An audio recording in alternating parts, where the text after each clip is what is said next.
Nah, soal nomor 2 ini dalam kasus independensi hakim PS tekanan sosial atau no viral no justice.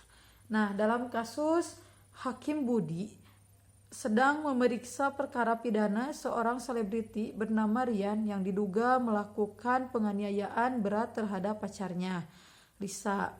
Kasus ini menjadi sangat viral di media sosial dengan tagar usut tuntas Rian dan dengan tagar hukum maksimal untuk Rian yang telah dipakai lebih dari 50 juta kali. Wow. Puluhan ribu warganet bahkan mendatangi Pengadilan Negeri Jakarta Pusat untuk menekankan hakim agar menjatuhkan hukum maksimal. Nah, grup peduli kasus ini juga menggalang dana untuk memantau jalan persidangan. Di sisi lain, fakta persidangan yang terungkap menunjukkan bahwa bukti yang ada yang ada hanya kesaksian Lisa seorang diri tanpa alat bukti pendukung yang kuat. Tidak ada CCTV, tidak ada saksi mata. Luka Lisa juga bisa berasal dari kecelakaan.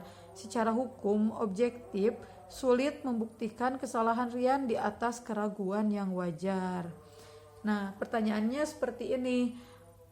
Fenomena no viral no justice ini mencerminkan kritik publik terhadap sistem peradilan, tetapi juga mengancam prinsip etika hukum. Hakim apa aja yang paling terancam dalam kasus ini? Nah, yang hakim paling terancam dalam kasus ini yaitu hakim tetap bersikap imparsial. Nah, hakim ini yang paling terancam adalah prinsip independensi dan prinsip keteguhan hati. Berdasarkan KEPPH, hakim harus bebas dari pengaruh luar, baik itu tekanan massa atau opini publik. Fenomena ini menciptakan resiko terjadinya trial by the press atau peradilan oleh massa yang mengintervensi independensi hakim dalam memutus perkara. Nah, jadi yang terancam dalam prinsip ini yaitu prinsip keteguhan hati hakim. Nah, yang pertanyaan kedua, bagaimana sikap yang harus diambil Hakim Budi dalam menghadapi tekanan opini publik yang luar biasa besar? Nah, Hakim Budi ini harus bersikap imparsial dan teguh atau integritas. Nah, ia wajib tetap berpegang teguh pada fakta yang terungkap di persidangan atau fakta-finding, bukan narasi di media sosial. Yang kedua, mengabaikan intimidasi massa dan tetap objektif dalam menilai alat bukti. Yang ketiga, ada memiliki keberanian moral untuk memutus bebas atau lepas. Jika memang alat bukti tidak mencukupi, meskipun keputusan tersebut tidak populer.